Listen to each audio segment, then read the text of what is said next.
बिस्मिल्लाहिर्रहमानिर्रहीम। अस्सलामुअलैकुम। 9th class. आज का हमारा लेक्चर है फोर्स एंड मोमेंटम।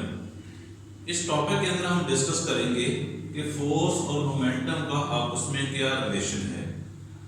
यहाँ दोनों चीज़ों का आपस में रिलेशन बताया गया है, तो इसकी एक स्टेटमेंट है। इस स्टेटमेंट को हमने प्रूव करना है।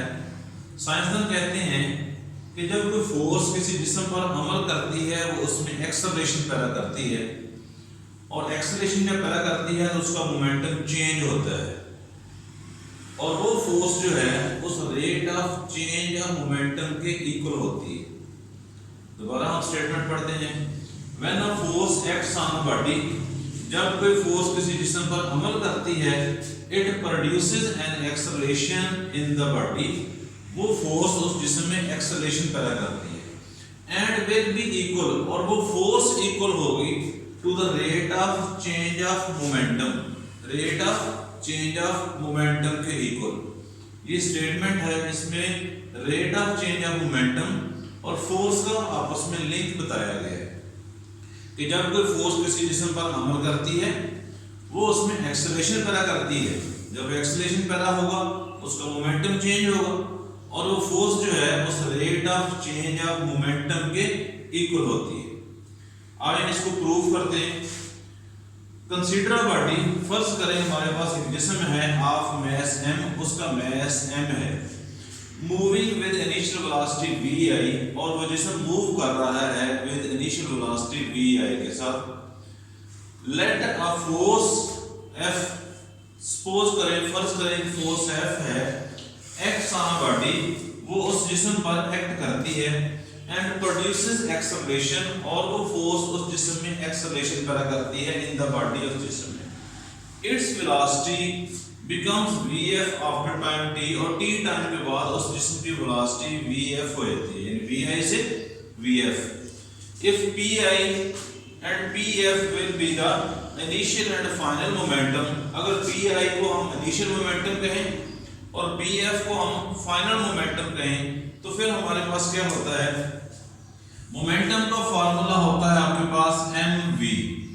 ये आपने पीछे पढ़ा था, मोमेंटम का फार्मूला mv। अगर आपने इनिशियल मोमेंटम लिखना है, इधर लिख देंगे pi, और इधर i के साथ v के साथ i आ जाएगा, यानी इनिशियल मोमेंटम का ताल्लुक है इनिशियल वेलोसिटी के साथ। इनिशियल मोमेंटम इक्वल टू हो जाएगा mvi। इस तरह फाइनल मोमेंटम इक्वल टू होगा mvf, यानी फाइनल वेलोसिटी के साथ जो मोमेंटम कैलकुलेट करेंगे वो फाइनल मोमेंटम होगा। अगर हम फाइनल मोमेंटम से इनिशियल मोमेंटम माइनस कर दें तो ये आपके पास आएगा चेंज इन मोमेंटम। तो change in momentum equal to होता है final momentum minus initial momentum. अगर इसी स्टेटमेंट को हम दोबारा लिखें, final momentum minus initial momentum, यही दोनों जो इक्वेशन थी इनको सब्ट्रैक्ट कर दें तो mvf माइनस mvi, ये आपके पास आ जाएगा चेंज इन मोमेंटम। हम नेक्स्ट चलते हैं, जो कि हमारी इस स्टेटमेंट के अंदर था rate of change of momentum. तो हमने rate of change of momentum कैसे पढ़ना है, इसी चीज को, यही इक्वेशन जो है जो चेंज ऑफ मोमेंटम की है, यानी final momentum minus initial momentum equal to है mvf माइनस mvi। इसको भी t पर डिवाइड कर दें, इधर भी t पर डिवाइड कर दें, तो ये बन जाएगा आपके पास rate of change of momentum. इसको आप ऐसे ही रहने दें, final momentum minus initial momentum divide by t। इस साइड में से m कॉमन ले लें, बाकी बचेगा final velocity minus initial velocity और डिवाइड बाय t। ये जो आपके पास फार्मूला एक क्रिएट हो गया है, ये rate of change of velocity का है, rate of change of velocity. आपने पीछे एक्सेलरेशन की डेफिनेशन पढ़ी थी। एक्सेलरेशन क्या होता है, rate of change of velocity को हम एक्सेलरेशन कहते हैं, rate of change of velocity को हम एक्सेलरेशन कहते हैं। इस तरह आपके पास ये rate of change of momentum जो है ये इक्वल टू आ जाएगा ma के, किसके इक्वल आ जाएगा ma। यानी आपके पास rate of change of velocity equal to आ गई ए के एक्सेलरेशन के इक्वल। तो इस तरह आपके पास एम ए फार्मूला बन गया। अब आपने न्यूटन का सेकंड लॉ पढ़ा था, उसके अंदर हमने प्रूव किया था कि फोर्स जो है वो एम ए के इक्वल होती है, नेट फोर्स किसके इक्वल होती है एम ए के। तो सो आप एम ए की जगह क्या रख सकते हैं फोर्स। तो इस स्टेटमेंट से ये साबित हो गया कि rate of change of momentum जो है ये फोर्स के इक्वल है। तो सो आप लिख सकते हैं कि फोर्स जो है वो रेट ऑफ